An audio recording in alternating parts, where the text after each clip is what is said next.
In a previous video, we shared tips on how to find a financial advisor that you can trust. But just finding one isn't really enough. You need to know what questions to ask them so you can ensure they are steering you in the right direction. My name is Kim, and in this Finance Spark video, I'll share the best questions you can ask a potential financial advisor to make sure they know their stuff and can guide your financial future towards the best outcome.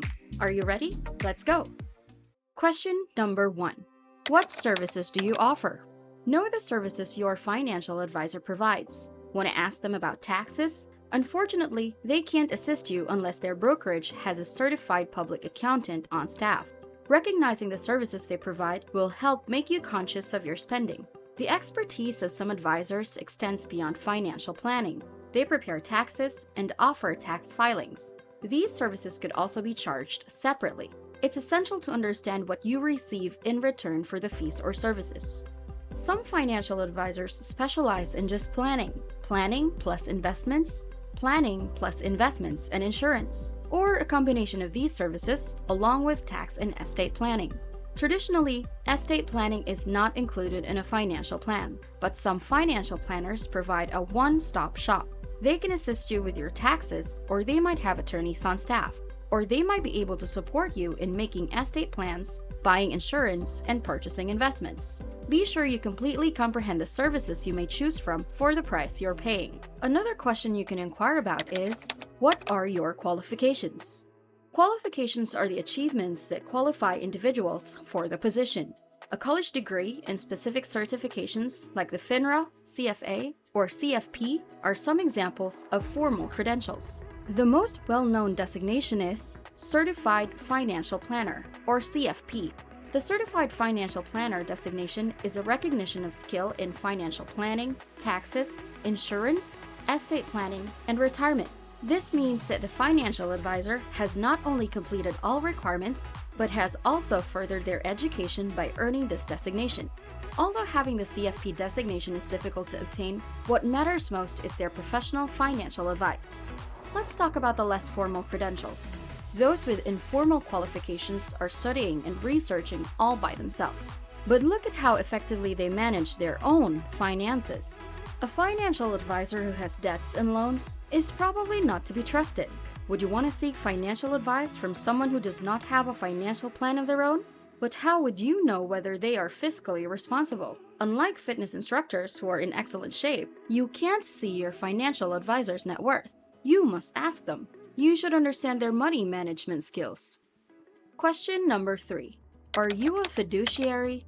A fiduciary is a financial advisor who must always operate in their client's best interests. On the flip side of that are suitability standards, which ensures that any advice they provide is appropriate for your investor profile. I mentioned fiduciaries in a previous video, so if you'd like to know more about them, be sure to check out the link in the description below. Your financial advisor either follows a fiduciary or suitability standard. A suitability relationship often entails the advisor receiving additional one-time fees for each type of transaction, such as buying insurance. A fiduciary, on the other hand, is often compensated as a percentage of the assets they oversee. Your annual percentage fee may then be divided into 4 quarterly installments from your investment accounts. To determine if you will have fiduciary or suitability standards, ask them. Just bear in mind that there are costs associated if you choose either a fiduciary or a suitability arrangement. The next is the most important question to ask. How are you paid? Financial advisors are compensated in a variety of ways. One method is by managing your assets. This means taking a cut of the assets under management, or AUM. AUM is the entire market value of the investments that an advisor or firm manages on behalf of customers. Thus, there will be an annual charge that is paid in 3 payments. They may also get compensation based on what is known as an A-share sales fee. When you purchase shares through a Class A share fund, you will be required to pay a front load, or a portion of your purchase price each time. Front loads may range from 5% or more. A flat charge is an additional method of payment. Advisors are paid to create an actual financial plan each year. This perhaps at the rate of $1,000 to $3,000 for each financial plan.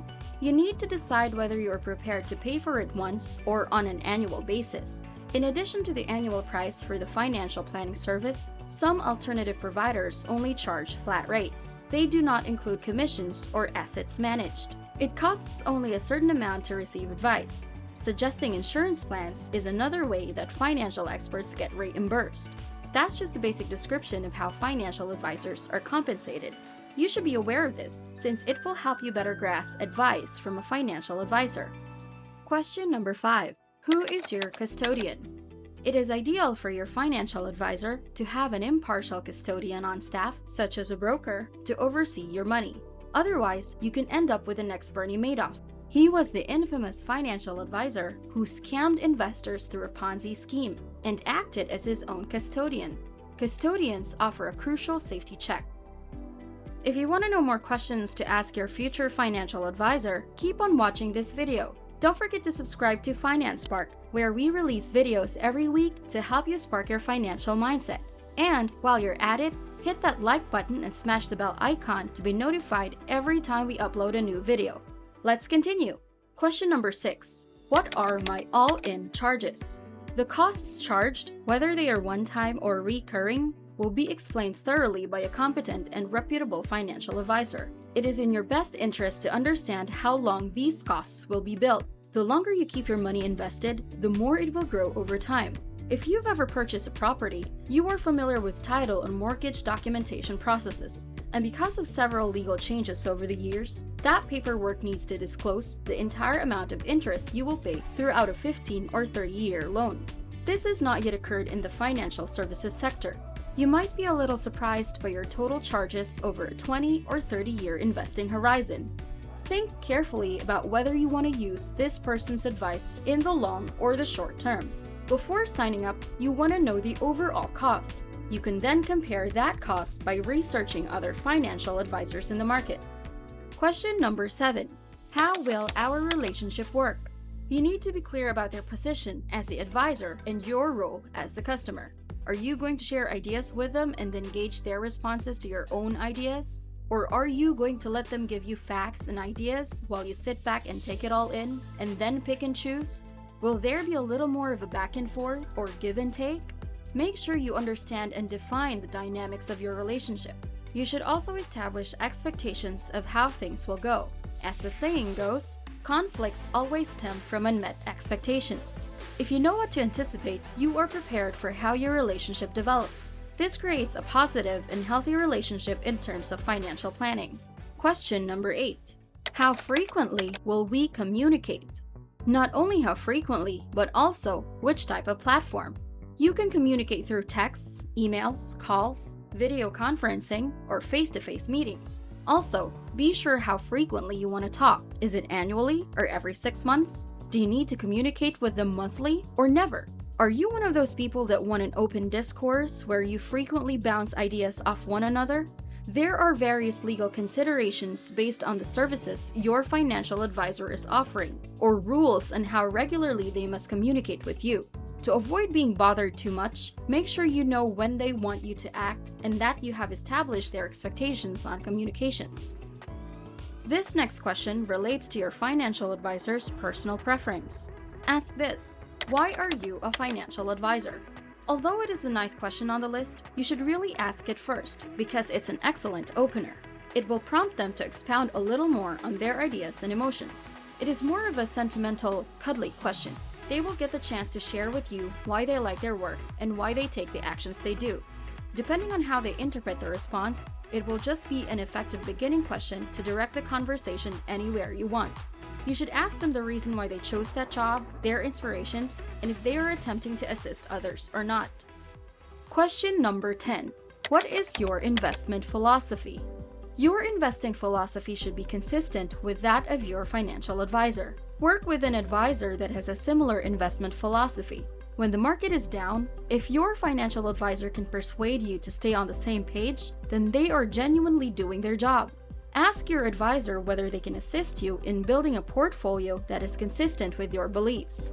Your financial future shouldn't be taken lightly, and if you're thinking of working with a financial advisor, then you'll need to ensure that they will guide you in the right way. Armed with these questions, you'll be in a better position to make sure of it. But are there any questions I missed? Anything you'd like to add to the mix? Leave your comments below and share your thoughts and ideas. Until next time, thank you so much for watching and supporting Finance Spark. I appreciate you spending the time with me today so that we can all keep sparking our financial mindset.